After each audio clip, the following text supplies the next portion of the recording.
is under the government of the Lord. You may have seen a fair lady you want to marry, but the government comes and says, this is your wife.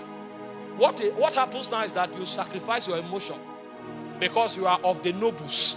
The nobles don't marry because of love. They marry for kingdom.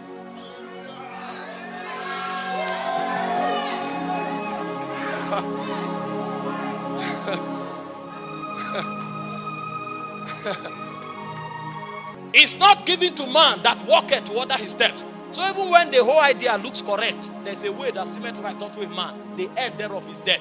Death not necessarily because your life will end, but death because you'll be separated from God. There will be no witness for it in Zion. And if you know that, you can't step out until every step we should take was already written before we were born. The hardest thing to do is to live.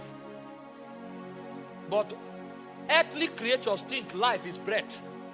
They don't know that life is actually the statement of the will of God. I'm talking like this because most of us are young people. Somebody called me today and said, the husband said no, divorce. And the wife said, can you imagine? I said, well, as much as I know, when you enter marriage, it's a cage. You have no choice again. You had a choice before you entered.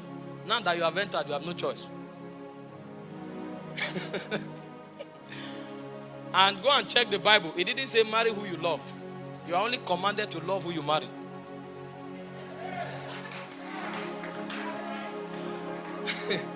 And when I read the Bible, I discovered spirits don't consider love to be emotion.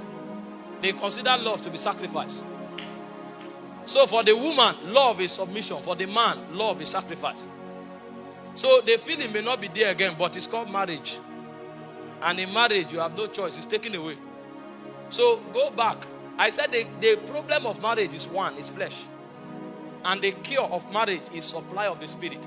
So the Bible said, be not drunk with wine, wherein is excess, but be filled with the Spirit. Speaking to yourself in psalms, in hymns, in spiritual songs, making melody in your heart to the Lord. When you are now full of the Spirit, he now says, submit yourself one to another. Because he knows that flesh will not allow you to submit yourself. So he says, first, be full of the Spirit.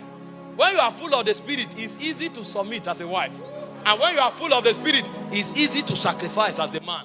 If you are not, there will be crisis. That's the wisdom of the immortals. He knows that in time, there will be many options.